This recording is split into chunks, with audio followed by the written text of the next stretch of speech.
Hi, over the past couple of weeks I've been testing the Oticon Opn hearing aids, and I actually found them to be brilliant.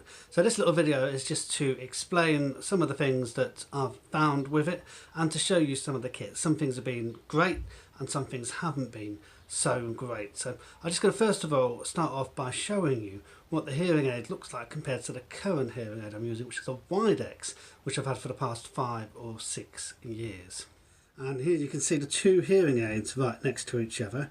And this is the Oticon, and it is really tiny, and this is my Widex here, which is quite massive in comparison.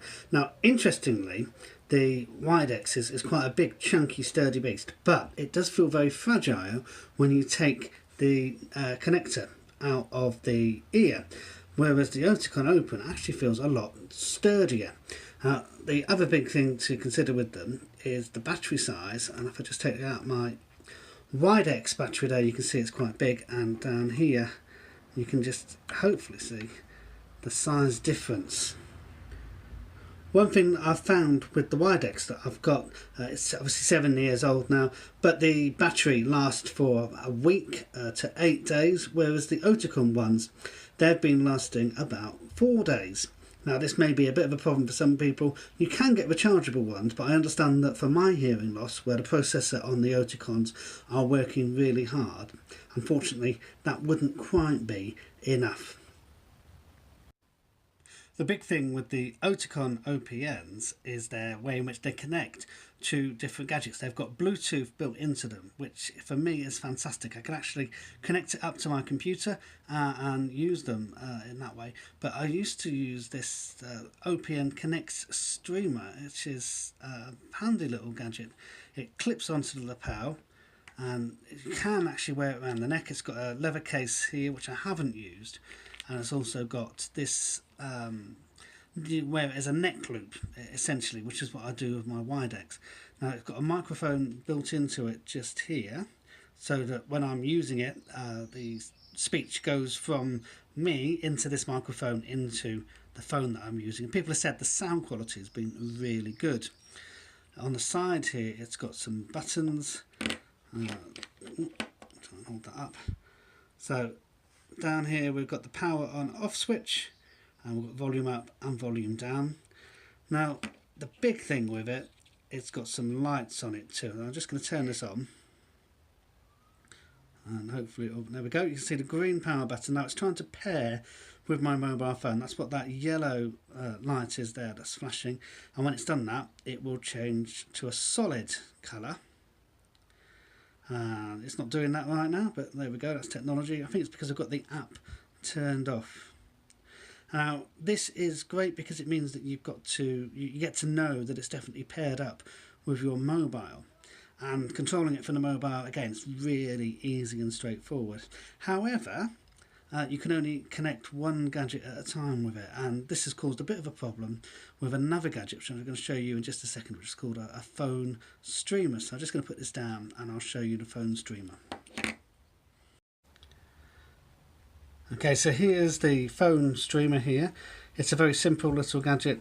It just sits in next to your master socket for your telephone, and hopefully we can just see there now. It's got, just zoom in here, you've got power cable, auxiliary speaker, and then the bit of magic where it connects up to your phone. And I'll just show you, it comes with the right cables that you need for it, which is great. So you've got the right adapter here, and the bit that goes into the phone there is just there. So this bit clips into the back of the gadget, and another one there clips in from here to your phone socket. And if you need any help with it, it also comes with the appropriate splitter kit here. Now, I actually couldn't get this to work at all.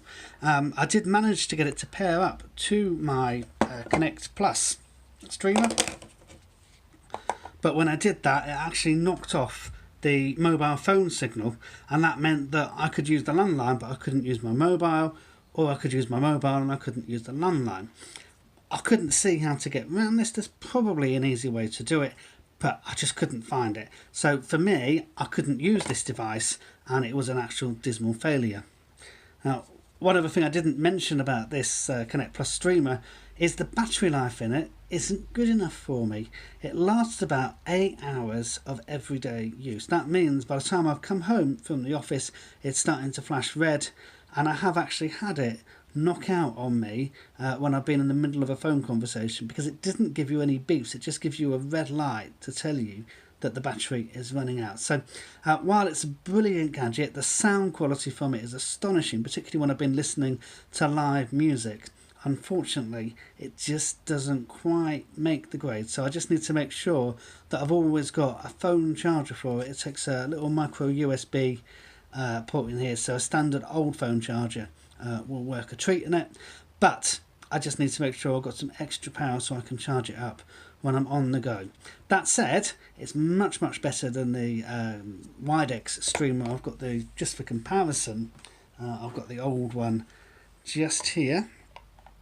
So this is what I'm currently using with the Widex, and you can just see it's a different size to it.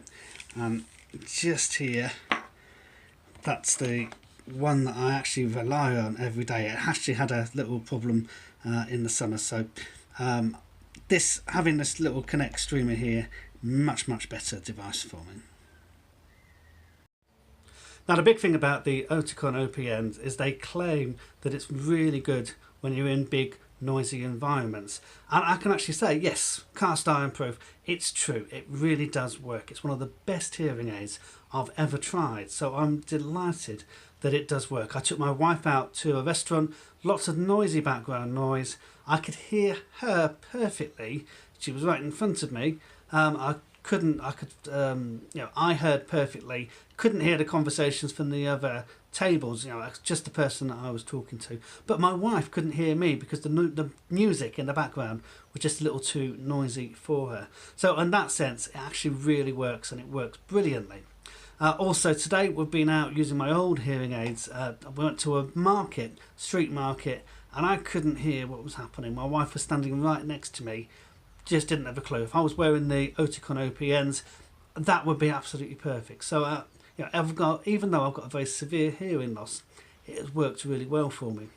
So the Oticons, they're really light, they're very nice, and they're very comfortable to wear. People have said to me that they can't see them when they're behind my ear.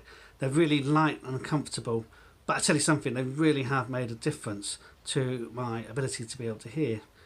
Like all hearing aids, I've had trouble hearing on a landline with them. Unfortunately, trying to position the microphone, a really tiny little microphone, up to the phone line and actually hear the volume when it's coming in from the landline call, that's just not quite right for me. So I've really struggled with that. But on the whole, speech has been perfect. I've heard my children, I've heard birdsong, which I hadn't heard before, and just generally it's been a fantastic experience. So the Oticon Opn, really good hearing aid, and I'm really pleased to have been able to wear them.